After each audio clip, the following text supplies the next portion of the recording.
Club de Prensa Nueva York con Alejandro Rincón.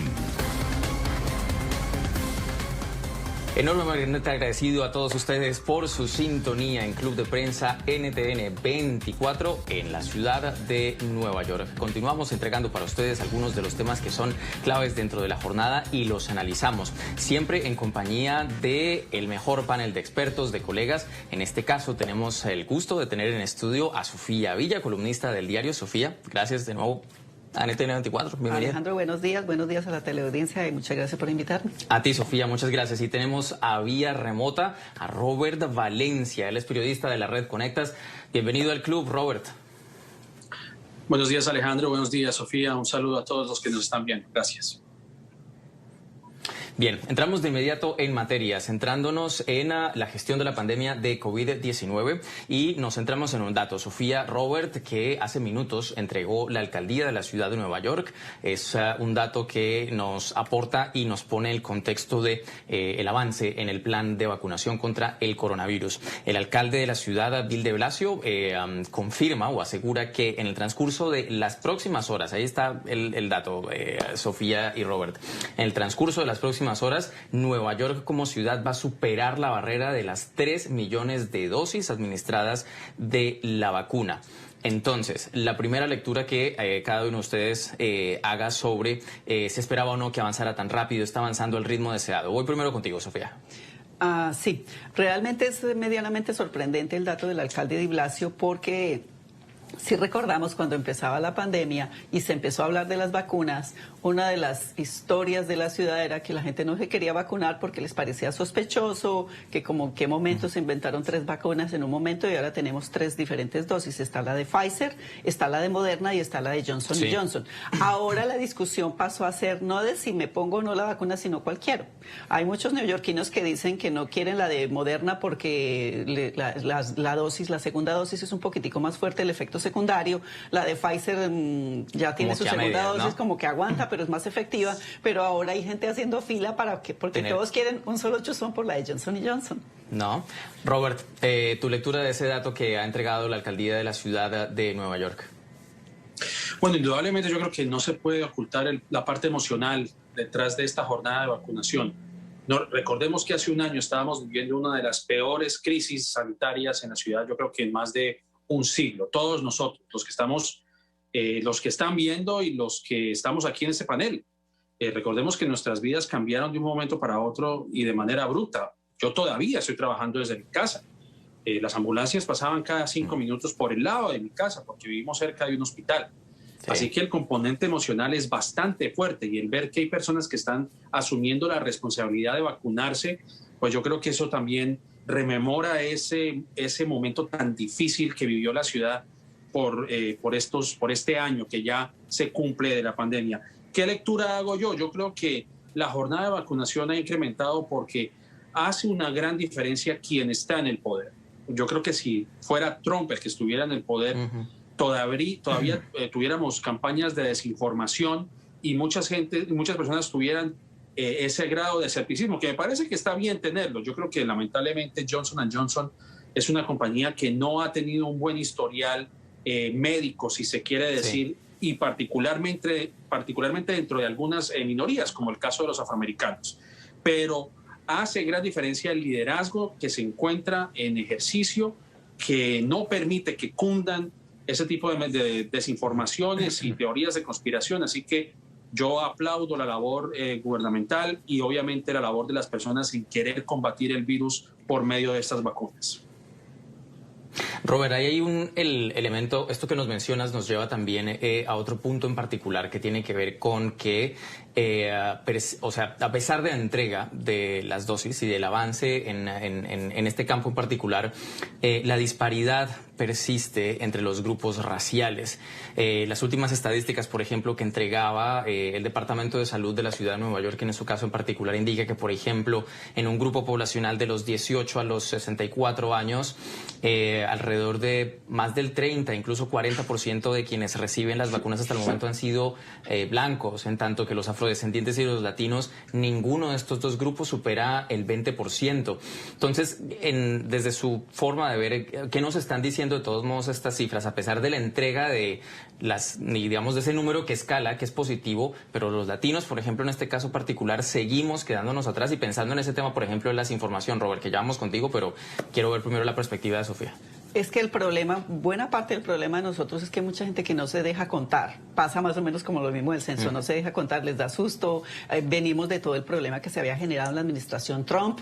Entonces la gente dice, voy al hospital, ¿quién me la va a poner? ¿Cuánto va? Es gratis. La gente no ha querido entender ese tipo de situaciones. Pero en este momento realmente es bien importante el aporte que está haciendo la Universidad de Nueva York.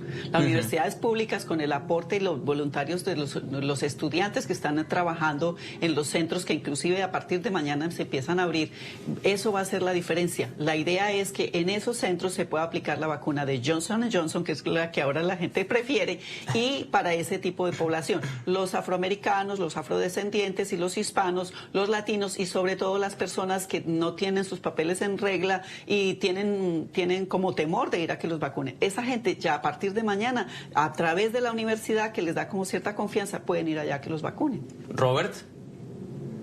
Bueno, sí, indudablemente, como lo acaba de mencionar de alguna manera, es un poco la desconfianza de acuerdo al historial que ha existido incluso de farmacéuticas como Johnson & Johnson, que han hecho prácticas en contra de estos grupos, en estos grupos de color, comunidades de color, que ha tenido digamos, ha reverberado por lo largo de los años. Pero yo creo que lo que dice Sofía también es cierto. En parte es también falta de pedagogía.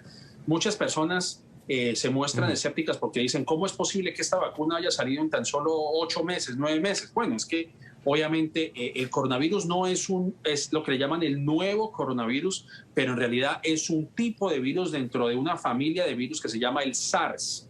Y si ustedes recuerdan, el SARS salió hace aproximadamente en el 2002. O sea que ya las investigaciones que se venían realizando desde hace más de una década fueron básicamente la piedra angular para que nos llevase a adquirir la vacuna en tan poco tiempo. El coronavirus es un tipo de SARS. Entonces, eso es lo que ha aumentado también la oportunidad y el tiempo, lo que ha cortado el tiempo para adquirir estas vacunas debido a la información que ya se había adquirido por tantos años. Entonces, obviamente, muchas personas no saben esto, bien sea por el tecnicismo, ¿no? que encierra todo esto y bueno, las teorías científicas y todo esto, que para una persona promedio pues es difícil de asimilar. Pero es un adelanto de la ciencia que ya se venía realizando, pero eso es algo que nosotros tenemos que, digamos, transmitir alrededor de los hispanos y obviamente también ayudar en las jornadas de vacunación con centros comunitarios. Lo que han hecho algunas personas es ir a las iglesias donde concurre una gran parte de los afroamericanos, en iglesias bautistas, aquí en la ciudad de Nueva York, precisamente para que las personas no sientan miedo de adquirir esta vacuna.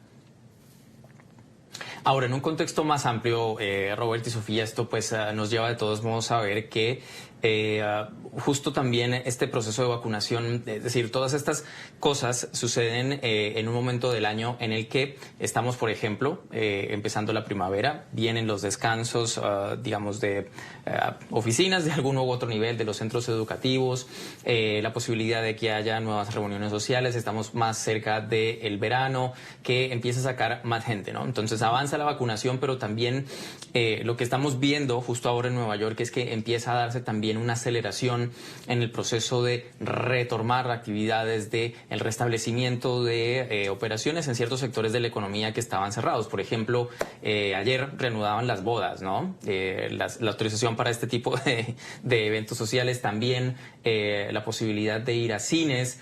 Entonces, el elemento aquí de análisis consecuentemente es, ¿se están dando lo suficientemente rápido o no estas reaperturas y estamos teniendo niveles suficientes de seguridad o no, de acuerdo con las políticas públicas que han salido hasta el momento? ¿Cómo lo ven ustedes, Sofía? Pues yo creería que cada cosa en su momento y a mí me gustan los plazos como se han ido. Me hubiera gustado mejor que hubiera sido más rápido lo de los restaurantes, por ejemplo, que se notó mucho, sobre todo en Nueva York, que uno estaba acostumbrado a que en la misma manzana había 3 o 4 diferentes opciones para ir a cenar y ya de pronto cocina en casa. Eso no se vio tan chévere. Pero a mí me parece que los plazos han sido más o menos adecuados, aunque creo que realmente Nueva York no va a sentir que las cosas empiezan a mejorar hasta que Broadway vuelva. Claro. Yo creo que ahí es donde está el alma y el corazón de la confianza de los neoyorquinos. Ya podemos salir, ya nos podemos reunir, poder ir a ver a un show de Broadway, sí. ir a la ópera, ir al teatro. Sí. O sea, ese tipo de actividades nos va a hacer sentir que como que, por fin ya podemos descansar y empezar a sentir algo.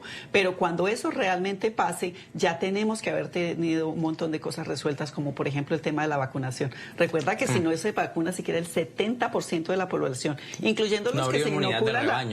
Cálculo que existe. Incluyendo la gente que se vacune más los que ya tuvieron el coronavirus, entonces ya se podría pensar en que hay una opción.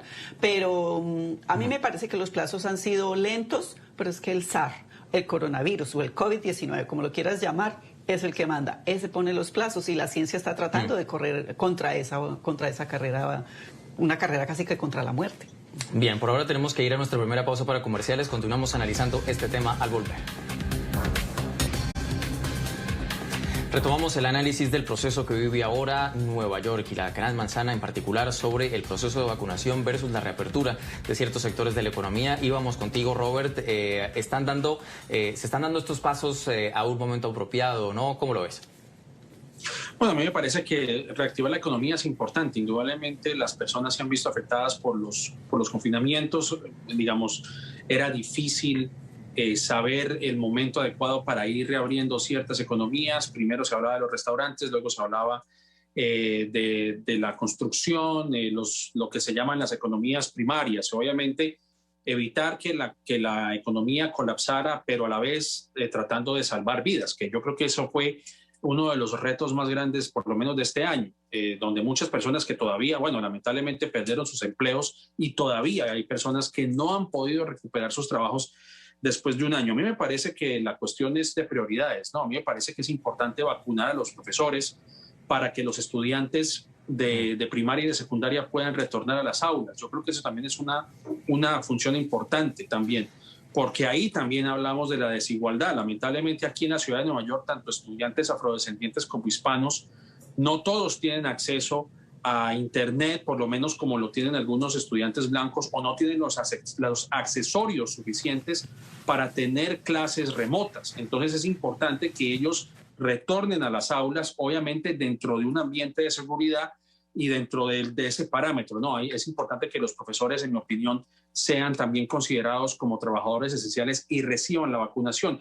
Y obviamente, pues llega en un momento, como lo acaba de decir Sofía, en que ya las temperaturas están subiendo, ya hay más luz solar, ya las personas están yendo a los parques, ya la persona quiere ir a cenar en los restaurantes, ir a Broadway, lo cual es una señal positiva de esa reactivación de la economía. Pero lo más importante, yo creo, Alejandro, es que no podemos bajar la guardia. Aunque ya estemos vacunados, sí. Yo en lo personal ya recibí mis 2 vacunas Pfizer, lo cual me deja me siento mucho más tranquilo y más relajado de lo que estaba hace un año, pero no podemos bajar la guardia porque no todos están vacunados. Es importante portar el tapabocas, mantener la distancia, lavarse las manos de manera frecuente, porque el virus, como lo acabamos de escuchar, es el que manda.